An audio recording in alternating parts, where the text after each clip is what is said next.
सभी को मेरा नमस्कार। प्यारे विद्यार्थियों, कक्षा 11 का एक बहुत ही महत्वपूर्ण टॉपिक है। चैप्टर का नाम है तरंगे, जिसे कहते हैं वेव्स। आज हम उसको पढ़ने जा रहे हैं। कहा जाता है कि मैक्स प्लांक ने कहा था कि इस दुनिया को समझना है, समझ रहे हो आप, इस दुनिया को समझना है तो तरंग को समझना बहुत ही जरूरी है। पदार्थ कैसे बनता है, ये दुनिया कैसे बनी, पृथ्वी कैसे बनी, सूरज कैसे बना, ये पूरा ब्रह्मांड कैसे बना, मल्टी यूनिवर्स कैसे बना, तो आपको समझना होगा तरंग। आप उच्च कक्षाओं में इसका जब अध्ययन करोगे तो एक थ्योरी आती है, स्ट्रिंग थ्योरी। वहां पर जो स्ट्रिंग है, स्ट्रिंग से उत्पन्न जो तरंगे हैं, यानी जो पदार्थ है, छोटी छोटी छोटी स्ट्रिंग्स से मिलकर बना होता है, वहां पर उसकी आवृत्ति अलग अलग होती है, उससे पदार्थ का निर्माण होता है। ज्यादा गहराई में न जाते हुए टॉपिक का आता हूं। तरंगे इंग्लिश में बोलते हैं वेव्स। दोस्तों, तरंगे जो है, तरंग जो होती है, सबसे पहले हम उसको परिभाषित करने की कोशिश करें। तरंग होती क्या है? हर एक के दिमाग में एक प्रश्न हमेशा आता है, तरंग क्या होती है? बहुत ही सिंपल सा है, बहुत ही सिंपल है। तरंग डिस्टर्बेंस। इसको समझना चाहते हो क्योंकि हमारा हमेशा ध्यान रहता है कि हम आंखों से जो देख पाते हैं उसको समझ पाते हैं। ज्यादातर आप कोई भी फिजिक्स की घटना समझना चाहते हो, यदि आंखों से देख लिया तो समझना आसान होता है। तो इसका एक सिंपल सा उदाहरण है, आपने बचपन में बहुत बार ऐसा किया होगा, आपने जहां पानी इकट्ठा होता है वहां पर पत्थर डाला होगा, और पत्थर डालते ही आपने नोटिस किया होगा कि उसके चारों तरफ एक ऐसा विक्षोभ उत्पन्न हो जाता है। जैसे आपने यहाँ कंकड़ डाला तो यहाँ पर ऐसे रिंग सी बन जाती है। ये सारी जो वलय जो बनती है, और धीरे धीरे आपने ये ऑब्जर्व किया होगा कि ये जो रिंग है ये आगे की ओर बढ़ती है, पीछे वाली रिंग मिटती जाती है, आगे की ओर रिंग बढ़ती जाती है। ये वलय का निर्माण होता जाता है, और कुछ क्षण पश्चात वो वलय खत्म हो जाती है। यानी वो लगभग डिस्टर्बेंस जो है, वो यानी जो ऊर्जा है, उस पत्थर को जो आपने गतिज ऊर्जा प्रदान की, उस ऊर्जा से वहां पर एक विक्षोभ उत्पन्न हुआ, एक डिस्टर्बेंस। विक्षोभ यानी डिस्टर्बेंस, आपने कोई बाधा उत्पन्न की, और उस बाधा से वहां पर जो ऊर्जा का स्थानांतरण हुआ वो तरंग के माध्यम से हुआ। वो जो ऊर्जा है वो तरंग लेकर चलती है, वो जो तरंग है उस ऊर्जा को लेकर चलती है और आगे की ओर बढ़ती है। यहाँ के जो पानी के अणु है उसको ऊर्जा मिलती है, और वो अणु पानी का उस ऊर्जा को H2O का जो मॉलिक्यूल एनर्जी लेता है और उसको पास वाले अणु को प्रदान करता है, वो अपने पास वाले को प्रदान करता है, उसी प्रकार प्रदान करता है। वो ऐसे कंपन करता हुआ एक तरंग का निर्माण करता है। बेसिकली यहाँ पर जो कंपन है वो अनुप्रस्थ कंपन होता है, ऊपर नीचे कंपन होता है। इसलिए कुछ जगह पर ऊंचाई, कुछ जगह पर गहराई, ऊंचाई गहराई इसका निर्माण होता है। एक तरंग का निर्माण होता है। आइए हम जानते हैं तरंग कितने प्रकार की होती है। मुख्य तौर पर तरंगों का जो बंटवारा है वो 3 प्रकार से किया जाता है। एक होती है यांत्रिक तरंगे। दोस्तों, इसको इंग्लिश में बोलते हैं मैकेनिकल वेव। Mechanical waves. दूसरा इलेक्ट्रोमैग्नेटिक वेव्स, विद्युत चुंबकीय तरंगे, EM वेव्स। तीसरा आता है मैटर वेव्स। हालांकि हम इन्हीं तरंगों में आगे जाके हम परगामी अपरगामी तरंगे संचरण के आधार पर भी बंटवारा करेंगे। परगामी progressive wave, non progressive wave, stationary wave जिसे बोलते हैं। अब यहाँ पर बात करते हैं यांत्रिक तरंगे जो है ये क्या होती है।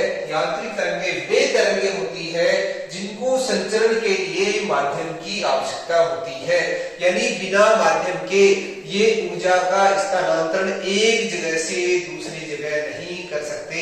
बीच में किसकी आवश्यकता होती है? माध्यम की आवश्यकता होती है। जैसे आपने देखा पानी के अंदर उत्पन्न तरंगे कैसी है? यांत्रिक तरंगे। अब जाइए जानते हैं ये कौन सी है, अनुदैर्ध्य है या अनुप्रस्थ है। यदि माध्यम के अंदर भी 2 प्रकार की तरंगे उत्पन्न होती है, एक अनुदैर्ध्य तरंग, दूसरी अनुप्रस्थ तरंग। अनुदैर्ध्य तरंग जो है इसको इंग्लिश में बोलते हैं लॉन्गिट्यूडिनल वेव,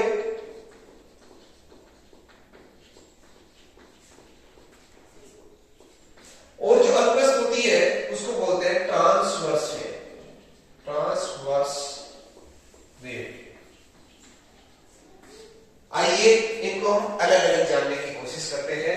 अनुदैर्घ्य तरंग क्या होती है? अनुदैर्घ्य तरंग वे तरंगे, देखो दोस्तों सबसे बड़ी समस्या होती है बच्चे इसको समझ नहीं पाते। मैंने अभी थोड़ी देर पहले कहा हम आंखों से देखते हैं उसको तो समझ लेते हैं, जो एक्चुअल में घटित होता है उसको हम समझ नहीं पाते। आंखों से हमारे आंखों के सामने बहुत प्रकार की तरंगे इस प्रकार गमन करती हैं पर हमको समझ नहीं पाते। अनुदैर्घ्य तरंग, जैसे मैंने जो कुछ भी कहा आपके कान तक पहुंचा, कौन सी तरंग है? एक तरंग ही तो है, ध्वनि तरंग। कौन सी है? अनुदैर्घ्य या अनुप्रस्थ? आपने सुना होगा अंतरिक्ष में यदि कितना भी जोर से चिल्लाओ सुनाई नहीं देता, क्योंकि अंतरिक्ष में माध्यम नहीं होता है। अंतरिक्ष में माध्यम नहीं होता, इससे तात्पर्य क्या है कि ये तरंगे कैसी होती है? यांत्रिक तरंगे, ध्वनि तरंगे यांत्रिक तरंगे होती है। पर ध्वनि का भी हमने दो प्रकार पढ़े, सॉरी यांत्रिक तरंगों के भी दो प्रकार पढ़े, अनुदैर्घ्य तरंग, अनुप्रस्थ तरंग। तो ध्वनि तरंग कौन सी है? अनुदैर्घ्य या अनुप्रस्थ? यहां पर फिर डाउट में आ गए। ध्वनि तरंग होती है अनुदैर्घ्य तरंग। अब अनुदैर्घ्य तरंग क्या होती है, अनुप्रस्थ क्या होती है, आइए जानते हैं क्या होती है। अनुदैर्घ्य तरंग, आपने सिंपल सा एक ऐसा स्प्रिंग देखा होगा, नहीं देखा हो तो समझने की कोशिश करें। एक स्प्रिंग ले लो और उस स्प्रिंग को आपने बचपन में जरूर पिचकाया होगा, ऐसे पिचका दो, पिचकाया होगा तो आपने देखा होगा कि एक जगह स्प्रिंग तो पिचक जाती है, एक जगह फैल जाती है, पिचक जाती है, फैल जाती है, पिचक जाती है, फैल जाती है, यानी कंप्रेस हो जाती है, संपीड़ित हो जाती है, फैल जाती है, एक्सपेंशन हो जाता है, फिर पिचक जाती है, फिर फैल जाती है। आप यहाँ पर जरूर गौर करोगे, ये जो कंप्रेशन एक्सपेंशन कंप्रेशन एक्सपेंशन होता है, यहाँ जैसे ही आपने धक्का मार के छोड़ा वो धीरे धीरे धीरे धीरे धीरे ऐसे फील करेगा कि ये आगे की ओर बढ़ रहा है। आपने यहाँ जो धक्का मारा है वो धक्का इस कोने तक पहुंच जाएगा। अपनी ध्वनि भी ऐसा ही है, यहाँ पर हवा भर दो पूरी पाइप में और पीछे से मैंने जैसे कुछ कहा, मेरे कंठ से मैंने ध्वनि उत्पन्न की, वो ध्वनि इस बीच के वायु के वातावरण में क्या किया, इसने एक विक्षोभ उत्पन्न किया, डिस्टर्बेंस किया। हवा एक बार कंप्रेस हुई, फैली, संकुचित हुई, फिर फैली, संकुचित हुई, फैली, संकुचित हुई, फैली और आपके कान के अंदर पहुंचकर डायफ्राम को क्या किया, डिस्टर्ब किया, विक्षोभ उत्पन्न किया। आपके कान के अंदर एक संकेत गया कि मैंने जो कहा वो आपको उतनी फ्रीक्वेंसी का, उतनी आवर्ती की ध्वनि सुनाई दी कंपन के माध्यम से। तो ध्वनि क्या है? एक दोस्तों बहुत गहरी बात है, ध्वनि क्या है? एक अनुदैर्घ्य तरंग। हालांकि हम इस पे अक्षर बोध करते नहीं है, पर जो कुछ भी कहा जाता है, जो अल्फाबेट बोला जाता है, हर एक की आवृत्ति अलग होती है, हर एक के कंपन की आवृत्ति अलग अलग होती है और वो आपके कान के अंदर पहुंचकर आपने एक शब्द बोला, शब्द में 3 लेटर थे, 3 लेटर थे, तीनों लेटर्स की क्या है, आवृत्ति अलग अलग थी। तो तीनों के कारण आपके कान पर जैसे ही तीनों का अक्षर से बनकर एक शब्द जो पहुंचा, पहुंचते क्या हुआ, तीनों की अलग अलग आवृत्ति आपके कान के पास पहुंची, तीनों के कारण अलग अलग कंपन हुए और उनको पहचान किया आपने कि ये वर्ड है। जैसे पहुंचा, पै, पै की अलग कंपन होता है, हूं, चा, तीनों का अलग अलग आवृत्ति है, तीनों का डायफ्राम पर भी क्या होगा, अलग अलग कंपन होगा और उससे हम पहचान कर लेंगे। ऐसे ही एक आती है अनुप्रस्थ तरंगे, वे तरंगे जो माध्यम में तो गमन करती है, कौन सी है, यांत्रिक तरंगे, परंतु इनकी विशेषता होती है ये तरंग इधर जाना चाह रही है, इधर संचलित होती है, परंतु कंपन लंबवत होते हैं, इनमें लंबवत। जैसे आपने देखा होगा बचपन में खूब ऐसा किया होगा, एक तरफ डोरी को बांध दिया, ऐसे चिटका के छोड़ दिया, ऐसे चिटका के छोड़ा तो एक ऐसी तरंग से उत्पन्न हुई और वो एंड तक पहुंच जाएगा, ये जो है इस एंड तक पहुंच जाएगा। तो कहने का मतलब है ये तरंगे कैसी होती है, अनुप्रस्थ तरंगे। इसका उदाहरण बहुत ही शानदार क्या, गिटार, गिटार के अंदर तार को ऐसे क्या किया जाता है, ऐसे छिटकाया जाता है, वो कंपन ऐसे करता है, ऐसे करने से उसके अंदर अलग अलग लोकेशन से अलग अलग तीव्रता से यदि उसको कंपन कराया जाए तो अलग अलग धुन निकलती है, उससे एक म्यूजिक बनता है, संगीत बनता है और वो संगीत इतना सुहावना हो जाता है जो हम सभी के कर्ण प्रिय होता है, कानों को बहुत अच्छा लगता है। तो वो दोस्तों कौन सी तरंग है, प्लस तरंग। तो आपको मजा आया होगा। तरंग बहुत ही शानदार टॉपिक है। अब जो आगे इसको डिवाइड करते हैं, नेक्स्ट जो तरंग का भाग है उसे हम कहते हैं विद्युत चुंबकीय तरंगे, इलेक्ट्रोमैग्नेटिक वेव्स। इलेक्ट्रोमैग्नेटिक वेव्स कौन सी होती है दोस्तों? हम एक दूसरे को देख पा रहे हैं। सबसे बड़ी बात दुनिया के अंदर सबसे खूबसूरत बात क्या है कि मनुष्य एक दूसरे को देख पाता है। किसकी वजह से? विद्युत चुंबकीय तरंगों की वजह से। उसमें भी एक छोटा सा पार्ट आता है जिसे हम कहते हैं दृश्य प्रकाश। इस ब्यूटीफुल संसार को, इस इतने सुंदर संसार को देखने के लिए हमारे पास एक तरंग होती है जिसका नाम है दृश्य प्रकाश, जो हम सभी को ये पूरा संसार दिखलाती है, जिसके लिए हम आए दिन भागते भागते रहते हैं, नई नई जगह घूमते रहते हैं, पहाड़ों में घूमते रहते हैं, नई सीनरी देखना पसंद करते हैं, बड़े बड़े शहरों में जाना चाहते हो आप, बड़ी बड़ी बिल्डिंग देखना पसंद करते हो, ट्रेन में घूमना चाहते हो, है ना, एरोप्लेन में घूमना चाहते हो, फाइटर प्लेन में बैठना चाहते हो, रॉकेट देखना चाहते हो, अंतरिक्ष में जाना पसंद करते हो, यानी ये सब कुछ देखना चाहते हो, उनका आनंद लेना चाहते हो। किसकी वजह से संभव हो पाया? विद्युत चुंबकीय तरंगों में एक छोटा सा पार्ट है दृश्य, बहुत ही कीमती पार्ट है इस दुनिया को दिखाने के लिए, हम सभी के लिए सहायक है। इसमें और भी भाग होता है, रेडियो तरंग भी होती है, सूक्ष्म तरंगें भी होती है, अवरक्त भी होती है, दृश्य प्रकाश भी होता है, पैरामैग्नी होती है, एक्स किरणें होती है, गामा किरणें होती है। क्योंकि दोस्तों जो प्राकृतिक रूप से हमारे पास इसका स्रोत है क्या है? सूर्य और बाकी तारे। तारों से, सूर्य से हमें लगातार विद्युत चुंबकीय तरंगें प्राप्त होती है, जिनमें ये सारे के सारे पार्ट्स होते हैं। परंतु हमारे लिए सबसे ज्यादा जो लाभदायक है वो दृश्य, क्योंकि जो कुछ भी दिखाई दे रहा है इसकी वजह से, और ये प्रकाश जब किसी वस्तु पे पड़ता है परावर्तित होकर हमें दिखाई देता है। हमारे लिए रेडियो भी काम का है, रेडियो तरंग भी काम किया, सूक्ष्म तरंग भी काम किया, अवरक्त भी काम किया, दृश्य भी काम किया, पैरामैग्नी भी काम किया, एक्स-रे भी काम किया, गामा रे भी काम किया। परंतु उपयोग की दृष्टि से सीधा हमारे स्किन के ऊपर पैरामैग्नी प्रकाश गिरता है तो बहुत ही खतरनाक है। कैंसर, स्किन कैंसर इसकी वजह से होता है। हानिकारक विकिरण होती है, एक्स-रे, गामा रे बहुत ही खतरनाक, गामा रे जला सकती है पूरे पूरे को, ठीक है।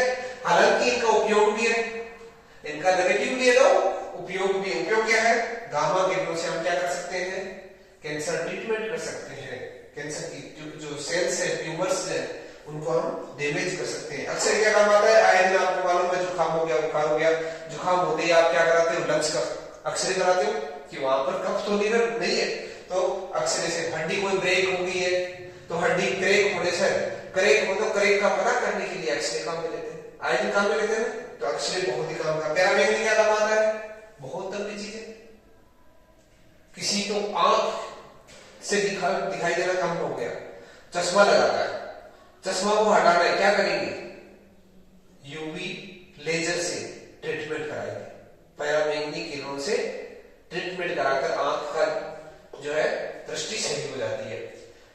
अल्ट्रावायलेट और भी काम में आती है, जैसे बैक्टीरिया को रीड करना, खत्म करना है।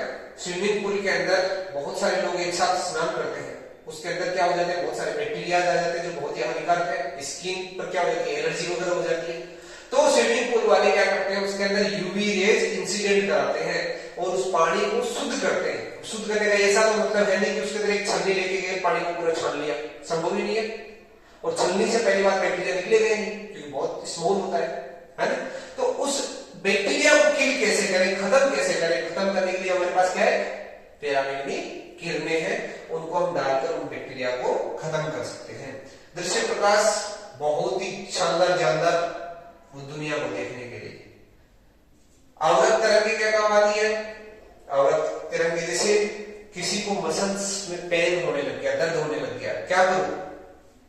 उस पर गर्म सेक करो, गर्म कपड़ा लेकर उसके ऊपर सेक करो, करते हैं, जिससे मसल पेन में क्या होता है? रिलीफ मिलता है। तो आईआर से हम मसल पेन में रिलीफ वगैरह मिलता है, आईआर थेरेपी होती है, और तरंग की थेरेपी होती है। सूक्ष्म तरंग हर कोई जानता है, सूक्ष्म तरंग क्या काम आती है? माइक्रोवेव ओवन, आजकल पिज्जा वज्जा खाते हो ना आप सभी, तो पिज्जा जो है, पिज्जा किससे बनता है? माइक्रोवेव ओवन से बनता है, और उसके अंदर सूक्ष्म तरंग ही काम में आती है। दूसरी बात, अपने जो मोबाइल कम्युनिकेशन है उसमें भी माइक्रोवेव रेडिएशन काम में आती है। आजकल जो रेडियो एफएम चलता है, एफएम टेलीविजन ब्रॉडकास्ट में भी सूचना के काम में आती है। रेडियो तरंगे ये रेडियो ट्रांसमिशन प्रसारण के अंदर भी ज्यादातर काम में आती है। तो इस तरह से विद्युत चुंबकीय तरंगे हमारे दैनिक जीवन में बहुत ही उपयोगी है। तो ये हमारा अलग है, ये भी उपयोगी है भाई। कुछ सुनना है, कुछ म्यूजिक अच्छा सूदिंग म्यूजिक पसंद करते हो, आप अच्छे गाने पसंद करते हो, तो ध्वनि से ही सुनेगा सब कुछ। कान के अंदर अच्छा म्यूजिक जाएगा तो उससे भी पता चलेगा।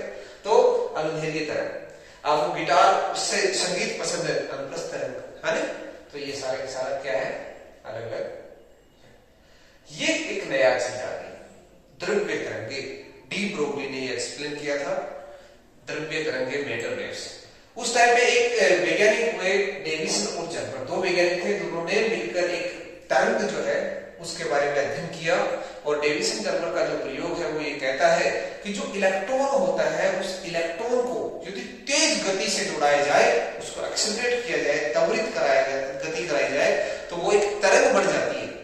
अब आपको एक चीज तो समझ में आ गई होगी, मैंने तरंग बोला था स्टार्टिंग में। तरंग क्या होती है, एक विक्षोभ होता है, ऊर्जा का संचरण होता है, ऊर्जा एक जगह से दूसरी जगह जाती है। आइंस्टाइन ने क्या कहा था, इस दुनिया के अंदर दो ही चीज है, पदार्थ या ऊर्जा, E=mc²। या तो पदार्थ है, या तो ये चौक है, या इसके अलावा ऊर्जा है। पदार्थ को ऊर्जा में बदला जा सकता है, ऊर्जा को पदार्थ में बदला जा सकता है, कहा था ना अल्बर्ट आइंस्टाइन ने। तो कहने का मतलब है कि कण पदार्थ जो है वो पदार्थ एक छोटे से छोटे कण से मिलकर बना हुआ है, ये भी हम सबको मालूम है। ये जो कण है, कण यानी जो पदार्थ है जो हमको दिखाई देता है, छोटे छोटे कण है, नहीं दिखता तो बहुत छोटा होता है, जो माइक्रोस्कोप वगैरह से देख सकते हो, उससे भी छोटे होते हैं। फिर वो आगे डिवाइस क्वार्क वगैरह, आगे क्वार्क में भी फिर अब quark, down quark, stage quark, बहुत डिटेल की बातें हैं वो सारी। तो कहने का मतलब है कि छोटे छोटे कणों को यदि तेज गति से दौड़ाया जाए तो कण नहीं क्या बन जाता है, वो विक्षोभ बढ़ जाता है, वो एक ऊर्जा का संचरण बढ़ जाता है, वो कण अदृश्य हो जाता है और उसकी जगह क्या हो जाता है, विक्षोभ आ जाता है, डिस्टर्बेंस आ जाता है, ऊर्जा का संचरण आ जाता है। जैसे सूर्य से हमारे बीच कोई पदार्थ है क्या, कोई है क्या बीच में, कोई पदार्थ नहीं है, परंतु सूर्य से हमारे पास क्या पहुंच रहा है, प्रकाश पहुंच रहा है। हमारे पास रेडियो तरंगे वगैरह पहुंच रही है, अवरक्त तरंगे पहुंच रही है, और बाकी जो है ओजोन परत तक तो पहुंच ही रही है। ओजोन परत जो अपने पृथ्वी तल से जस्ट थोड़ा सा ऊपर है, ज्यादा ऊपर थोड़ी है, सूर्य तो बहुत दूर है, परंतु अपने वायुमंडल के अंदर एक ऐसी लेयर है जिसे हम बोलते हैं ओजोन लेयर, जो समताप मंडल के ऊपरी छोर पर होती है। वो क्या करती है, ये ऊपर वाले जो ये उच्च ऊर्जा वाली जो किरणें हैं उनको क्या कर लेती है, वो अवशोषित कर लेती है। हालांकि आती है, परंतु उच्च ऊर्जा वाली विकिरणों को क्या कर लेती है, वो ओजोन लेयर अवशोषित कर लेती है। एक चीज सबसे बड़ी है, बहुत ही भयानक है, आपके दिमाग में भी अक्सर आता होगा कि सर ये स्किन कैंसर क्या है, त्वचा का जो कैंसर है बहुत ही खतरनाक बीमारी है। कैंसर तो अपने आप में खतरनाक है। ये होता कैसे, ये होता है हानिकारक विकिरणों के कारण। अब इनसे बचा कैसे जाए, कि सर आप तो कह रहे हो कि सूर्य से हानिकारक विकिरण अवशोषित कर लेता है कौन, ओजोन लेयर, तो फिर हम तो सुरक्षित है, नहीं है। कुछ भाग आता है, गर्मियों के दिनों में एकदम रक्त तप्त गर्मी पड़ती है ना, उस टाइम पे आप दोपहर को 12 बजे 1 बजे यदि बाहर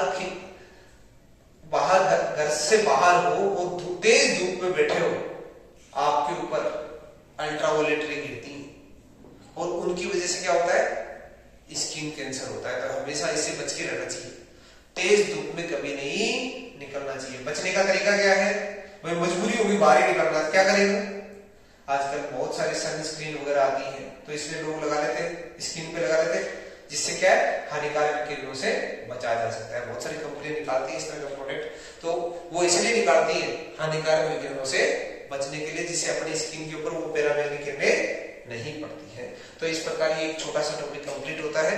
आगे के भाग में हम इसको डिटेल में पढ़ेंगे, किस प्रकार जो तरंगे हैं उनको हम गणितीय रूप से समझेंगे, किस प्रकार उनका तरंगदैर्घ्य, आवर्तकाल, आवर्ती, ये सब निकालेंगे, और फिर उनके मदद से हम जो तरंगों के कारण होने वाली जो घटनाएं हैं, परावर्तन है, अपवर्तन है, व्यतिकरण है, ध्रुवण है ना, इन सबको हम पढ़ेंगे, ठीक है। विशेषकर इस चैप्टर के अंदर आप यांत्रिक तरंगें पढ़ोगे तो इनका व्यतिकरण की जो घटना है वो हम पढ़ेंगे। व्यतिकरण की घटना में हम किस तरह से आयाम वगैरह निकाल सकते हैं, है ना, किस तरह से परिणामी विस्थापन निकाल सकते हैं, उसको हम देखेंगे नेक्स्ट सेक्शन के